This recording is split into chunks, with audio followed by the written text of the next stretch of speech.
Rakan Segas Majdi di daerah Tutong. Assalamualaikum. Apa kabar pagi hari Ahad hari ini? Waalaikumsalam warahmatullahi wabarakatuh, Serina dan juga Hani. Alhamdulillah, saya kabar baik pada pagi ini dan saya harap rakan setugas berdua di sana dalam keadaan yang sihat walafiat juga. Amin. Dapat disaksikan keadaan kita sihat, cukup bersemangat. Maklum saja hujung minggu. Kalau di daerah Tutong saya percaya memang banyak tempat-tempat yang cukup menarik. Tetapi apabila kita ni mengaitkanlah dengan kedatangan hujung tahun, musim cuti persekolahan, musim orang kita ni ada peluang untuk lebih santai bersama dengan adik-beradik, ahli keluarga. Kelazimannya kalau Dini sendiri, apa? Majdi. Majdi, maafkan saya. Majdi. Berubah muka Majdi tadi.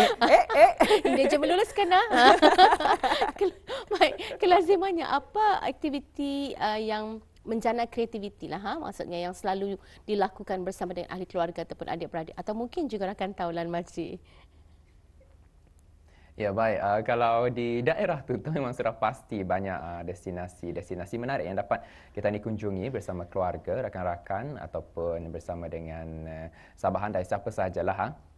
Antaranya lokasi yang menjadi tumpuan adalah di kawasan Kampung Penapar, iaitu Lamin Kampung. Di sana terdapatnya galeri. Dia sebut juga sebagai pangkalan waris tu, galeri yang tersimpan barang-barang lama dan juga berdekatan dengan Lamin Kampung ada pangkalan waris yang menempatkan pondok-pondok untuk memancing dan juga banyak aktiviti sebenarnya dapat lakukan di sana, antaranya saja membuat candas dan banyak lagi dapat dinikmati dan juga dapat disaksikan di sana. Ia terletak di Kampung Penapar dan merupakan salah satu destinasi pilihan bagi bukan saja bagi dalam negara, malahan juga bagi orang luar negara yang turut berkunjung ke tempat tersebut. Pastinya satu tarikannya, Sarina. Dan bukan sahaja melihat tempat itu, tapi juga ada aktiviti. Ada aktiviti. Dan di daerah Tutong, khususnya di kawasan Kampung Penapar Tanjung Maya tu, mungkin Tanjung Maya tu, memang ada terdapatnya Telaga Tujuh Puteri. Sudah lama saya tidak mendengar penceritaan untuk kita ni revising lah semula antara tempat-tempat yang cukup menarik di sana. Mungkin satu ketika nanti Majdi boleh berkongsi berkenaan dengan Telaga Tujuh Puteri ini kembali di Rompai Pagi ya. Baik, untuk pagi ini kita akan serahkan dulu bersama dengan Majdi di daerah Tutong. Silakan.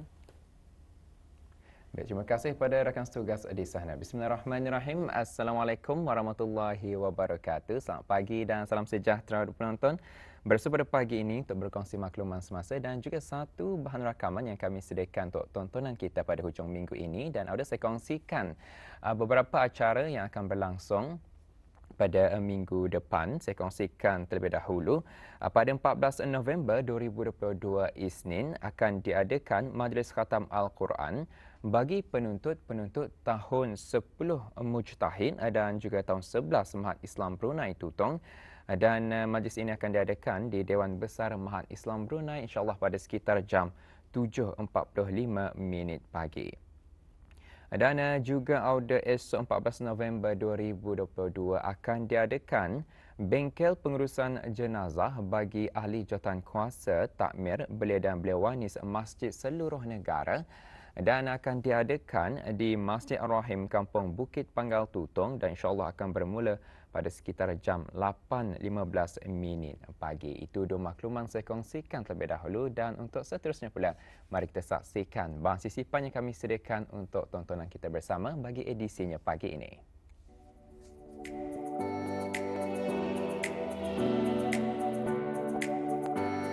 Selamat datang ke Trail Bukit Kota, satu lagi lokasi buat para peminat sukan pendakian bukit menyusuri laluan Bukit Kota, satu-satunya trek pendakian bukit yang terletak di Kampung Lamunin.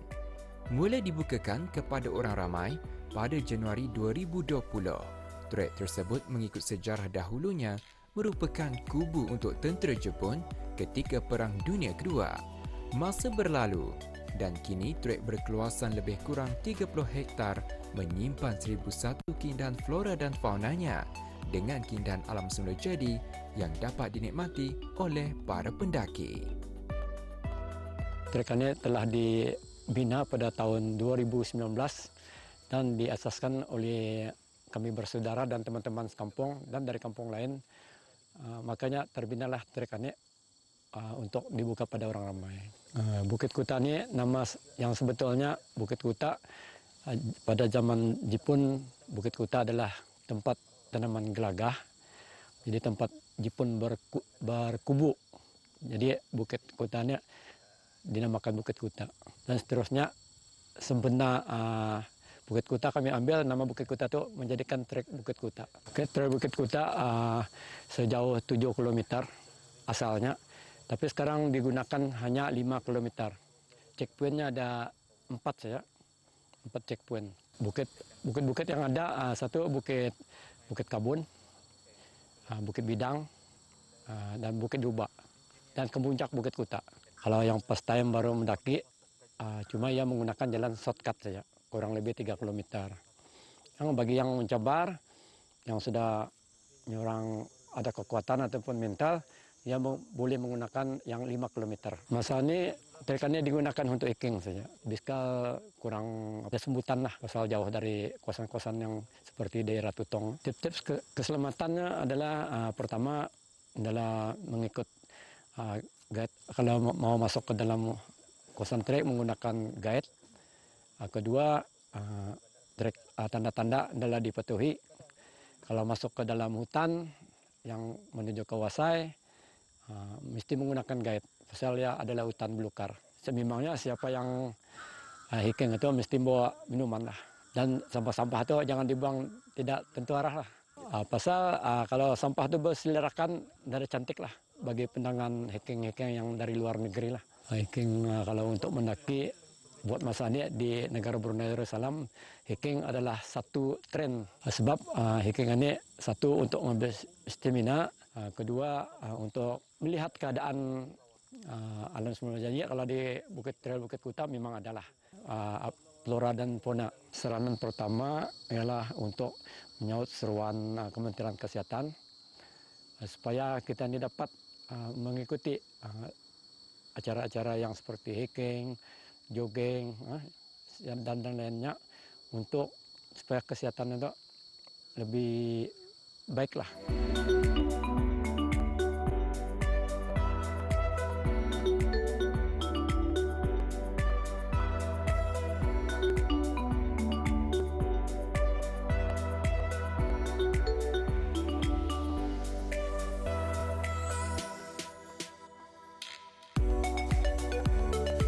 Dalam misi pendakian kami ke 2 lokasi tarikan, beberapa keindahan dan keunikan alam dapat disaksikan.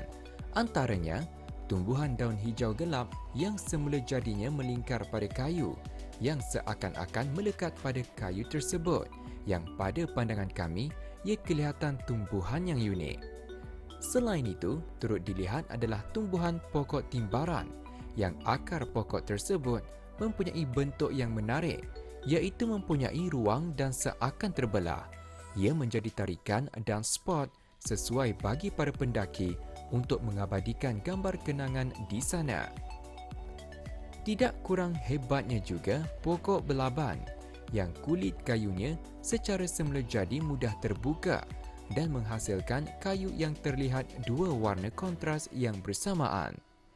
Itulah sebahagian rahsia alam yang dilihat dalam kami menuju ke Wasai Bukit Kota.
Waktu ini kita sudah sampai di Wasai Bukit Kuta.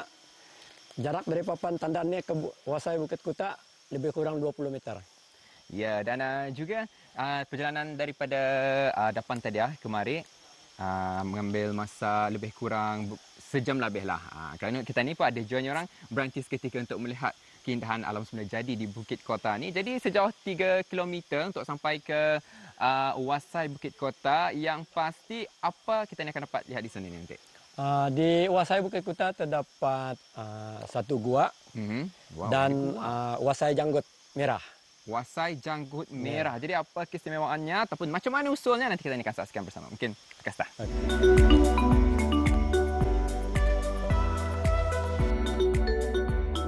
Untuk menuju ke Wasai tersebut, perlu menuruni bukit yang curam. Perlu juga berhati-hati kerana permukaannya yang licin dan boleh mengakibatkan tergelincir. Di sana terdapatnya aliran air daripada sungai melanggar bukit yang airnya bersumberkan air mata air. Juga terdapat gua yang disebut sebagai Gua Bukit Kota yang terbentuk secara semula jadi disebabkan oleh hakisan air dan sebagainya. Ia mempunyai keluasan dan kedalaman yang sederhana saja. Namun ia antara tarikan bagi mereka yang menggunakan trek Bukit Kota.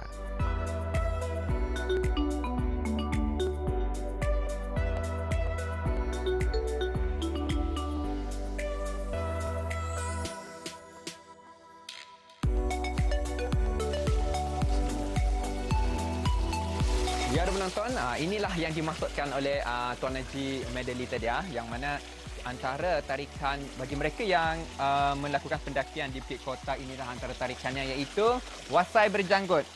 Berjanggut Merah. Wasai Berjanggut Merah. Jadi kalau mungkin kita ni hampir-hampir baru tak nampak merahnya kali ya. Okay. Jadi memang kebiasaannya air ini akan sentiasa mengalir lah.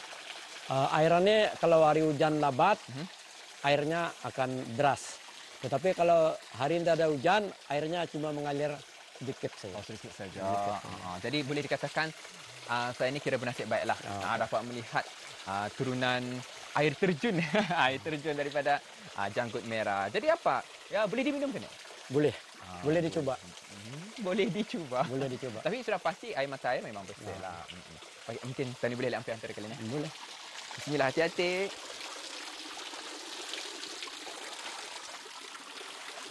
Kalau diminum dah jadi masalah. Ya, masalah apa? Bismillah.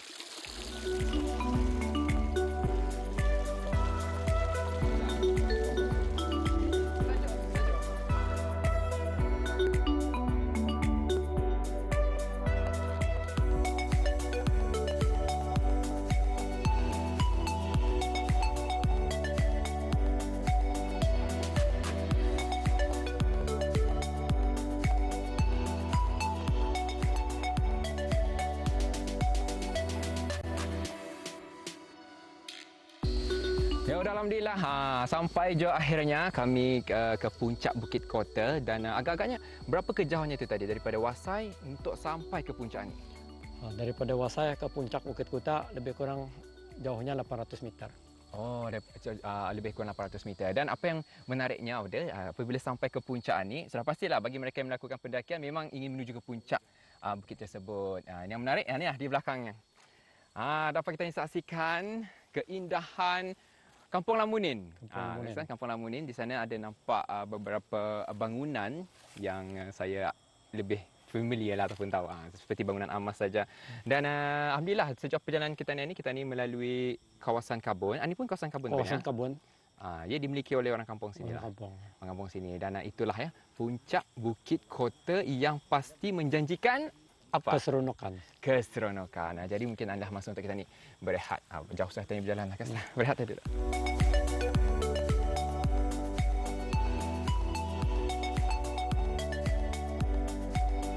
Terdapat 3 bukit sahaja yang perlu ditempuhi buat para pendaki, iaitu Bukit Bidang, Bukit Luba dan Bukit Kebun atau juga disebut Bukit Kota, yang mempunyai tarikan alam semula jadi tersendiri serta kaya dengan tumbuhan hijau, selain kebun buah-buahan penduduk kampung sekitar yang turut dapat dilihat dalam pendakian kali ini.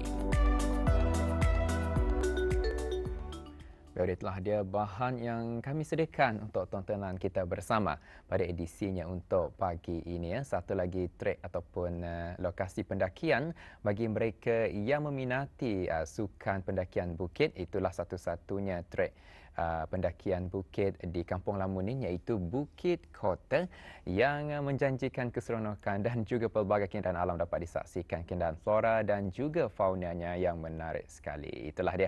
Mungkin kepada ada yang orang pemula ataupun dalam kategori intermediate, Bukit Kota adalah sesuai untuk bis kita. Dan daripada bahan tersebut, satu lagi maklumat yang saya kongsikan di sini. Jabatan Belia dan Sukan Cawangan Daerah Tutong dengan kerjasama Jabatan Pertanian dan Agri Makanan akan mengadakan program kemahiran diri pertanian yang akan diadakan pada 21 hingga 23 November 2022 bermula jam 8 pagi sehingga 4.30 petang dan akan diadakan di Pusat Belia Daerah Tutong. Dan program ini hanya terbuka kepada para belia yang berumur 15 hingga 25 tahun sahaja dan tarikh tutup penyertaan adalah pada hari ini 13 November 2022. Sebarang pertanyaan bolehlah hubungi ke talian 893 8011. Itu antara makluman dan juga bahan visual yang dapat disaksikan untuk pertemuan kita pada pagi ini. Dan untuk selanjutnya pula saya serahkan kembali kepada rakan setugas Hani dan juga Serina. Silakan.